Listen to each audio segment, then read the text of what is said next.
All right, let's welcome to magenta pen line here. Uh, we're going to find the third force, the equilibrant, that would prevent the system from accelerating. Allegedly, that's the answer there. So let's figure this out. I'm going to show you how to do this using an equilibrium equation. Okay, so for an equilibrium equation, we're going to look at all the forces in the x direction. And one of the forces in the x direction is this little component here, right? And since we've got that, that's a cosine, right? So that's 15 cos 58. Okay, and that's going to be in the positive x direction. And then we also have this little component here, right? And that guy is going to be 19 times the sine of 27. Whoops, cosine. Okay, so the reason I know that is that, here's how, right? Here's a little right triangle. The side that touches the angle is cosine, right? So since these sides both touch that angle, they're both cosine, right? This would be actually to the left, so it's negative. And so in the x direction, I've got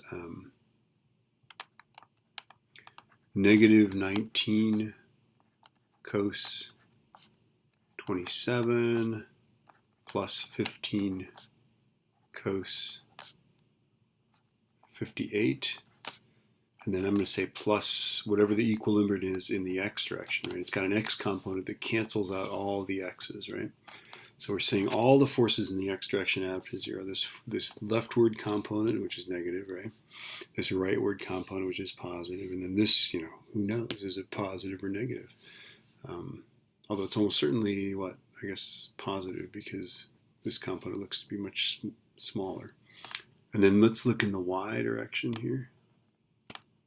Here I've got this component here is 15 sine of 58. And that's in the positive y direction, right? Because it's up. And this side here is 19 sine of 27.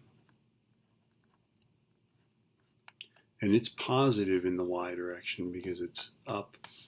So our y equation looks like this. Positive 19 sine 27 plus 15 sine 58 plus whatever the equilibrium is in the y direction is 0, right? So the equilibrium is just going to have whatever components it needs to make these all add up to 0.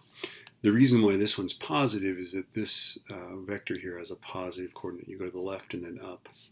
The reason this one's positive is that you got to go to the right and then up for this, right?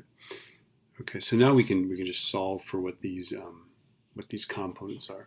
This takes maths, right? Basically, EX is just going to be negative all this stuff in the parentheses, right? So I'm going to go negative left parenthesis, negative 19 times cos 27 plus 15 cos 58, right parenthesis, 8.980. I'm going to store that in x. All right, and then the y component here is just literally going to be, I'm going to take everything that's not this. It's going to be negative what's in the parentheses. So the opposite of parentheses, 19. Make sure you are not in radians, otherwise, a sine of 27 is going to be some random number, plus 15 sine 58. That is negative 21.3465. Negative 21.3465 newtons. These are all newtons. Okay, and that's in the x direction. That's in the y direction, right? And in the x direction. Okay, so I'm going to store that in y just for fun. Okay, so let's draw a little picture of this guy here. It is over to the right, 8.93 or whatever, and then it's down kind of quite a lot here. Okay, so this is 21.34, etc. This is 8.983. The actual equilibrium is this guy here, right?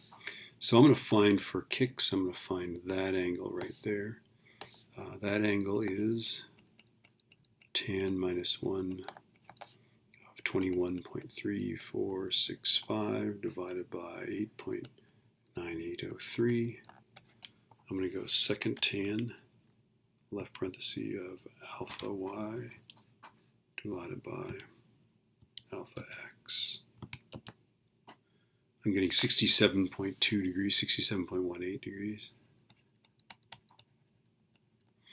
Okay, and then let's see, the magnitude of this thing is the square root of these guys squared, right? So 8.98. I stored these in variables in my calculator, so I don't need to type them in. Right? Don't put the minus in there because you'll be betrayed by your TI calculator. It'll do surprising things when you square a negative number. Okay, let's see. Alpha x squared plus alpha y squared. 23.1586 newtons. That's our magnitude, so we agree with that. And then it's like, what is 292.8? That is the trig angle, so that's actually the whole elementary angle to this one. So if I go 360 minus this, I would get that. Yeah, I guess I would, right? And then this one's not very helpful, 22.8 degrees to the right of the y-axis. Well, that would be, I guess, what, this angle here, right? Let's see what that is. Let's go 90 minus 67.2. And sure enough, I get 22.8. This angle is 22.8. Now, when you're taking the test, if you just say this angle is 67.2 degrees, you're golden. Okay, I just need you to draw a picture of it. Show me what it looks like. Which way is it going? What's its magnitude? What's the angle? Just find some angle. Either pin it to the y-axis or pin it to the x-axis. I don't really care. I'll have both answers because, you know, I've got a degree in physics, you know. But anyway, there you go. Happy hunting. These hopefully aren't too hard.